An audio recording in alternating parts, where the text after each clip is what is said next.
अस्सलाम वालेकुम dear students. Second part जो है वो हम करते हैं 14.1 का। क्वेश्चन नंबर 7 की स्टेटमेंट है if U V and W represent the side of triangle. तीन हमें वेक्टर गिवन हैं, वो तीनों वेक्टर ट्रायंगल को रिप्रेजेंट कर रहे हैं। Find the value of x y की वैल्यू फाइंड कर दें। ये मैंने तीनों वेक्टर्स लिख लिए हैं, ये हमें गिवन है। और साथ ही U V and W are the side of triangle. अगर तीन वेक्टर जो हैं किसी ट्रायंगल की साइड को रिप्रेजेंट करें तो किसी दो वेक्टर का सम तीसरी के इक्वल होता है। ये देखो, अगर मैं इन दोनों का सम करूं तो ये तीसरे के इक्वल होना चाहिए। हम x का सम नहीं कर सकते, हमने उसकी वैल्यू फाइंड करनी। हम इन दोनों का सम नहीं कर सकते, हम इन दोनों का भी नहीं कर सकते। y आ गया है, देखो इन दोनों का सम करो तो आंसर आता है 0, इसलिए यहाँ k मौजूद नहीं है।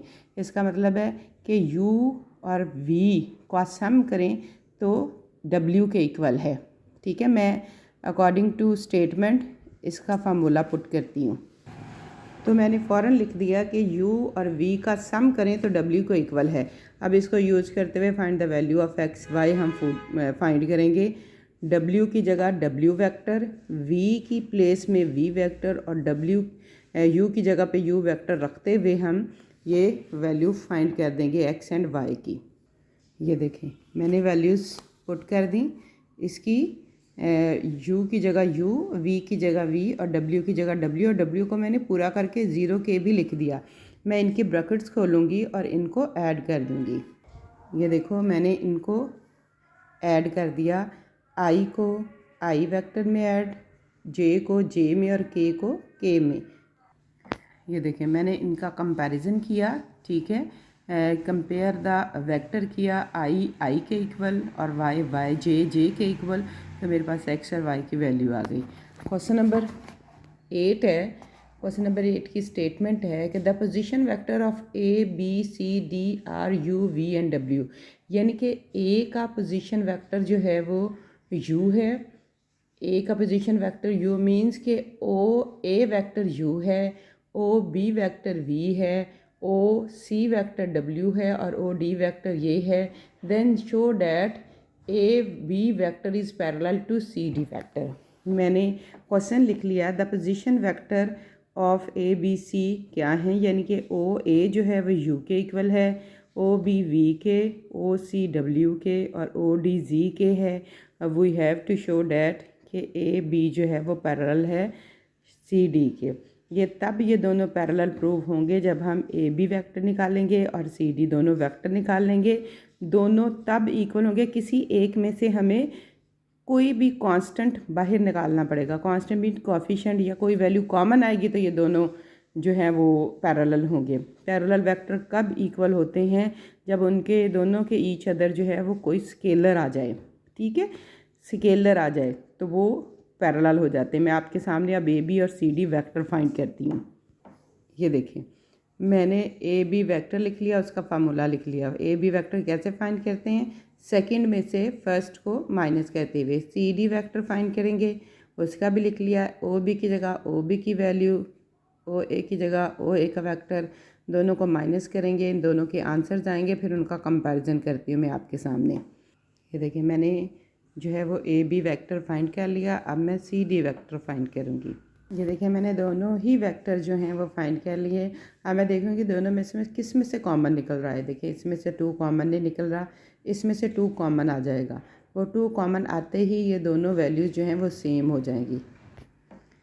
ए बी में से 3 कॉमन आ गया, 3 कॉमन आते ही ये दोनों वैल्यूज़ सेम हो गई। और जब मैंने ये कॉमन ले लिया तो इसकी जगह उसका नेम पुट कर दिया। ये दोनों वेक्टर तब पैरेलल होंगे किसी एक में से स्केलर बाहर आएगा, तो देन हम इनको पैरेलल वेक्टर कहेंगे। कॉमन सी डी में से भी आ सकता है और ए बी में से भी आ सकता है। अब ये क्वेश्चन नंबर 9 जो है, इसका ए और सी पार्ट मैं आपको बता चुकी हूँ पहले ही, और अब बी और डी बताना है। वो दोनों सेम है और वेरी इंपॉर्टेंट हैं।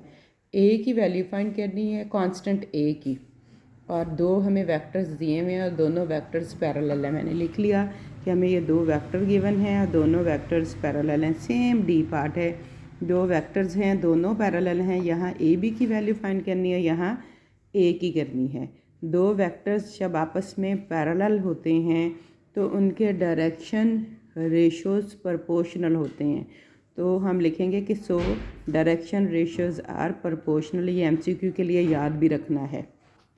तो मैंने लिख लिया कि उसके डायरेक्शन रेशोज़ प्रोपोर्शनल में आपको पता है इक्वालिटी का साइन आता है, और प्रोपोर्शनल वेक्टर कब होते हैं जब रेशो भी आए। वेक्टर ए का कॉफिशेंट की रेशो वेक्टर डब्ल्यू यानी कि आई वेक्टर के रेशो वेक्टर ए की रेशो के कॉफिशेंट होगी। जैसे मैं डायरेक्ट लिखूँगी कॉफिशेंट इसका 1 है और इस वेक्टर का ए है, ये प्रोपोर्शनल है -3 और 9 के, और ये प्रोपोर्शनल है 4 और -12 के। यानी कि प्रोपोर्शनल हम तब लिखते हैं कि जब हम रेशो का साइन लगाते हैं। अब रेशो तो नहीं, मैंने डायरेक्टली इसको सॉल्व कर लिया। तो इन दोनों कॉफिशेंट की रेशो प्रोपोर्शनल होगी इन दोनों कॉफिशेंट के, और फिर इन दोनों के सेम जो है ना इसका पार्ट बी है 3a 1b 4 और -2। हम इसको सिंप्लीफाई करेंगे 1/a -1/3 -1/3। 3 इक्वलिटी यूज़ नहीं हो सकती, कोई सी दो इसमें से ले लें। 1/a -1/3, so a is equal to -3।